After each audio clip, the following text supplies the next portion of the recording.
We're going to cross now. Labour today says that thousands of Covid fraud tip-offs have not been pursued, with an unbelievable figure of 98% of those calls not being investigated. Incredible. Well, joining us now is Shadow Minister without portfolio, Nick Thomas-Symonds. Nick, how have you come about these figures? He knows why I'm laughing, because he's in the same room in front of the same picture. You know, I told you this morning, he will be in the same room in front of the same picture. Mr. Nick, how are you, my friend? I'm very well, Jeremy. I couldn't possibly appear on any of your shows without this painting, could I? Amazing. All over to you, Nick. Sorry, but that made me laugh. Yes, Nick, can you tell us a little bit more about what's been happening?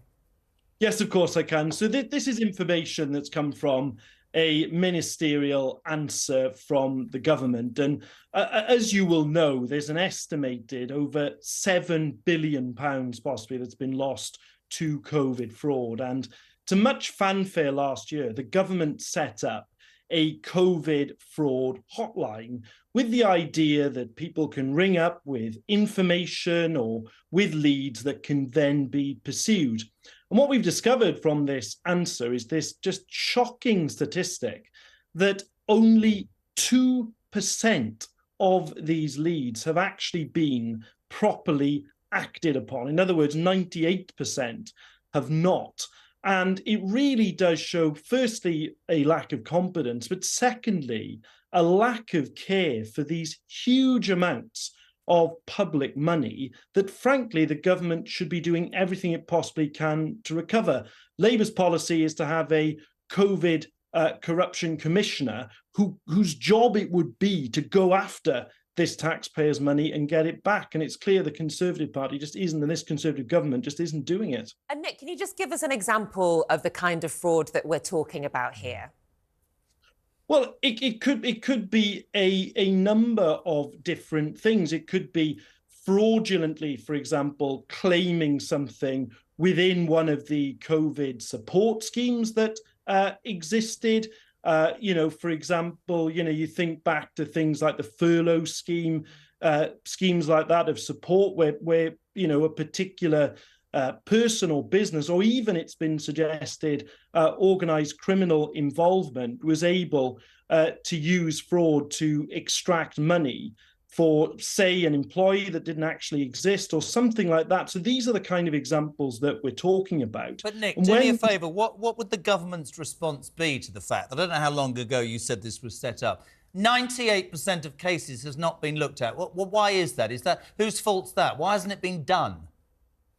Well, that's exactly it. And it can only be, Jeremy, a chronic level of incompetence, because the government, on this particular hotline, the government announced it with huge fanfare, said how important this was. We're talking about the importance of getting this money back, talking about and encouraging people to ring the hotline with information. And it just sounds to me like it's something they've done for a press release a year ago, back in 2022, but something they clearly have not subsequently been focused on. Now, I can only speculate as to why they haven't focused on it in the way they should. I mean, there's been huge political turmoil, Jeremy, of course, in the Conservative government since, which may have affected that focus. But whatever the reason for it, it's simply not acceptable for taxpayers up and down the country. No. And what... realistically, how is this money supposed to be recouped? What would the Labour Party do in order to gain back that £7.2 billion?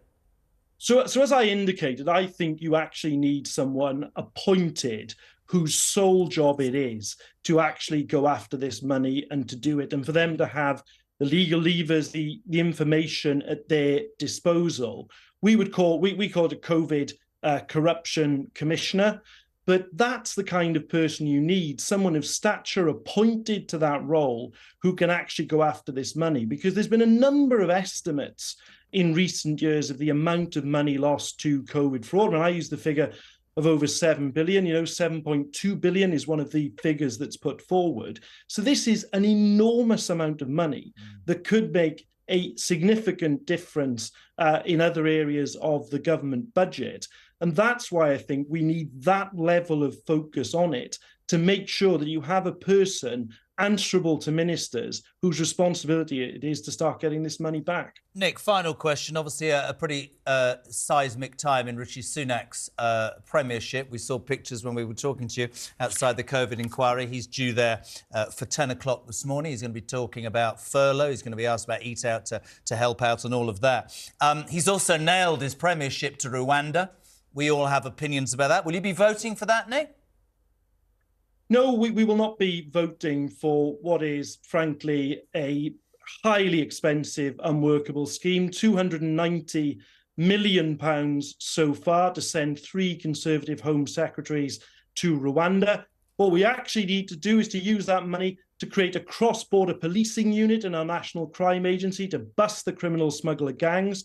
We need to get a grip of our asylum system here in the UK, 165,000 in the backlog, 56,000 in hotels, get that number down with the caseworkers we need. And thirdly, get the returns agreements in place so that we can return people who have no right to be here. That's what the government should be doing, not throwing good money after bad with their Rwanda plan. Nick, always a pleasure. And if you do make it into government, I'm buying you a new damn picture. Thank you very much indeed, Nick. Thomas-Symonds there. Every time in the history of the world, it's that picture. I love it. No, it's a great picture. It's just we used to laugh about it.